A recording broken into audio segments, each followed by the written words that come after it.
Hey everybody, I'm Evan Hammonds for bloodhorse.com and welcome to After the Wire, which is brought to you by EquiAid, the makers of Bodybuilder, Air Blast, and other fine natural products.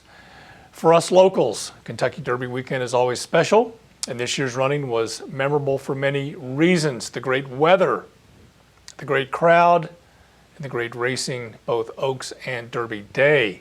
The California Chrome story is a Hollywood fairy tale come to life, from the humble beginnings in California to a dominating win under the Twin Spires. Let's get right to it. Now, the break was going to be an issue with California Chrome, and he didn't really break that great in the Derby, but quickly got into a great position under Victor Espinoza, who rode him with the same confidence that he has done in previous wins in Southern California. There was the usual bumping as the field went past the stands the first time, with Danza taking a hard one from his stablemate Vinceramos, who smacked him into the rail. Then on the turn, Gary Stevens was nearly unseated on Candy Boy after he was squeezed between Dance with Fate and Wicked Strong towards the back of the pack. Now, with a fair amount of speed horses in the race, the early fraction set by Uncle Si of 23 flat and 47 and 1 weren't outrageous, but with a very dry track and one that had produced fairly dull work times all week, perhaps it was a little more honest than we thought. The pace plays, save the winner, of course, all faded in deep stretch. Now, Espinoza on California Chrome had the perfect spot and this perfect trip down the backstretch. He got just outside of the speedsters Uncle Si and Cheetu at the head of the lane, and his other riders aboard Samrat, Tapiture, and Metal Count came into view in full flight.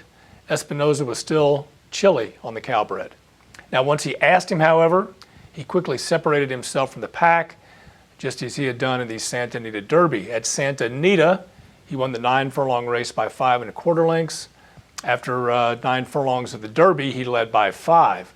Now behind him, Commanding Curve made a monstrously long sustained run from next to last to second, while coming wide into the stretch under Sean Bridgemohan. And Danza showed quite a bit of resolve to fight back to get up for third, despite drifting out and stopping Metal Count cold.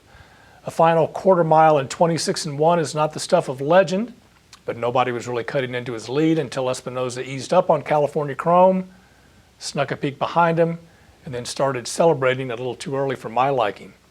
California Chrome earned a Beyer speed figure of 97, which is the lowest for a Derby winner since Beyer began making his figs. However, you only need to run as fast as your competition, and low number or not, he dominated this bunch. California Chrome certainly has the style for the Preakness, so barring a reversal of fortune, I would be surprised if he didn't deliver the same performance in 2 weeks in Baltimore. A horse we'd like to see in Baltimore, or any time for that matter, is Untapable, who crushed her opponents in the Longines Kentucky Oaks the day before the Derby. A tip to her effort in the Oaks came earlier in the day when 50 Shades of Gold, a filly she trounced in the Fairgrounds Oaks, won the 8 Bell Stakes under the Twin Spires. Now, there was pre-race drama, with Rosalind coming completely unglued in the walk to the gate. Empress of Midway flipped in the gate, and then Fashion Plate tossed rider Gary Stevens in the second loading of the field.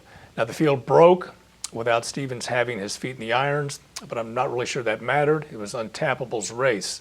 Jockey Rosie Napravnik put her star in the right spot. She was clear and wide down the backstretch, and when asked, went about her business.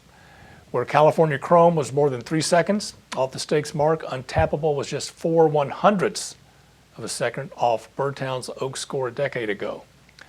That leads to plenty of what-ifs, but that's all they are at this point. Don't expect to see Untapable go against the boys in the next few weeks.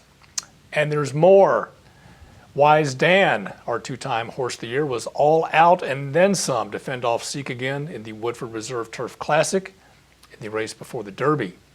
Stepping out of his 1-mile comfort zone, and perhaps a step slower than he was 2 years ago, Wise Dan was still all class, especially after fighting rider John Velasquez early. Now, no one, and I mean no one, is better bringing a horse to a race off a long layoff than trainer Bill Mott, and he nearly pulled off a big one with Judd Monseek again.